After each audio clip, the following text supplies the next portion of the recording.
Hi guys, and welcome back. Today I'm talking about cravings and a few simple strategies you can use when you are having a craving or sort of feeling that urge or desire to do a certain behavior or certain action, and what you can do to help sort of retrain your brain to, instead of just sort of go to that habitual action and acting on it just sort of out of impulse, to instead really kind of take back control a little bit and be able to make a very conscious decision about whether or not you want to act on that craving.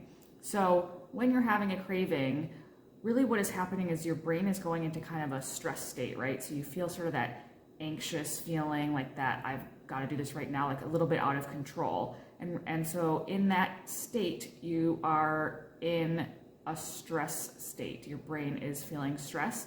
And when your brain is feeling stress, it is going to really push you to do whatever it is that will get you out of that stress state. Your brain does not want you to be in that uncomfortable place. So first thing that we can do is to try to lower that stress response a little bit and just sort of calm the brain down.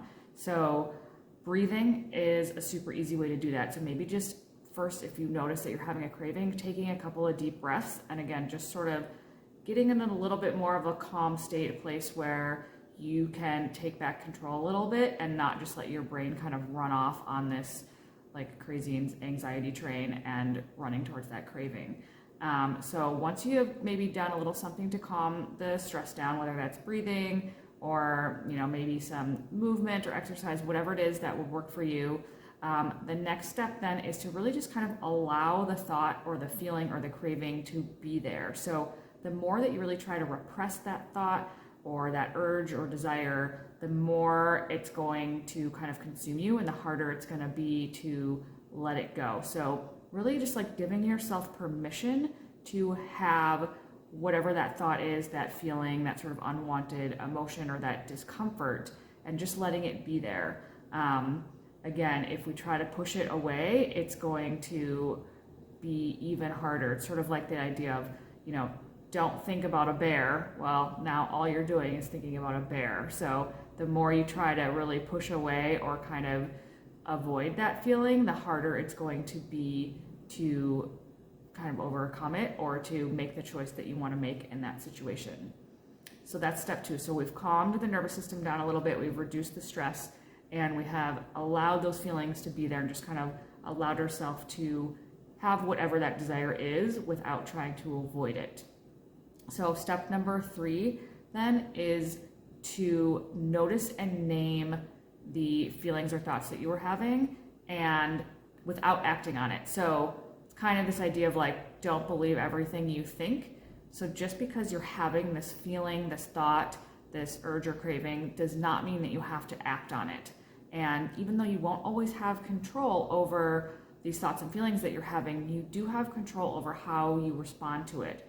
So by noticing and naming and kind of going, okay, I am feeling the urge to do this, or just kind of recognizing what is happening, you can, again, kind of allow yourself to have those thoughts and feelings, but without trying to avoid or distract or push it away, or without acting on it automatically without thinking. So taking that pause, that moment to really notice and name what is happening for you in that moment, what you are feeling, maybe even say it out loud or write it down, can just be a good way to acknowledge what is happening and give it a chance to be there, or allow it to be there, but without acting on it yet.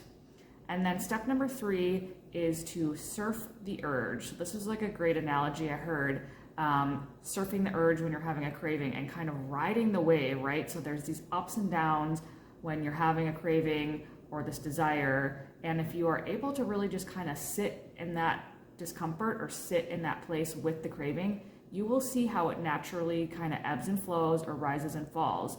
And most of the time, if you can give it a few minutes, you will notice it starting to dissipate on its own. And what happens is we just get so used to acting really quickly without really pausing or thinking about it, that we've trained our brain to just kind of automatically respond. And if we can take that moment to pause, kind of ride that wave, ride those ups and downs of what you're feeling, what that craving or desire is, you will probably see that it will start to dissipate on its own after a few minutes. And at that point, you now are really kind of like in control of the situation. You have acknowledged it, you've let those feelings be there, you've noticed and named what is happening, and you've kind of ridden that wave and the ups and downs. And then you have the ability to really make a conscious choice about what you want to do next. And that might still mean that you decide you're going to eat the food, or you're going to scroll through your phone, or whatever it is. And that's totally fine. At least at this point, you're not just acting on it out of habit. You are taking the time to really make the choice to act on it. So those are the couple of steps to seeing if you can not necessarily conquer a craving, but just sort of respond to it in a different way.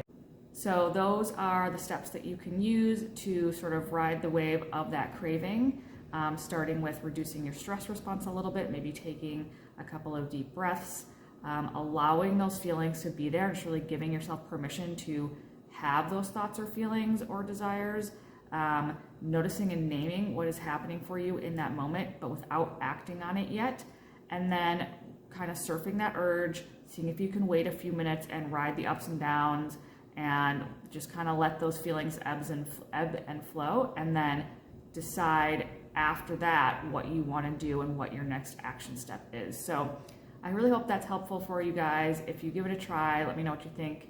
If you have other questions or topics that you would like covered here, please leave a comment and let me know. Hit the subscribe button if you are liking these videos, and thank you so much. I will see you soon.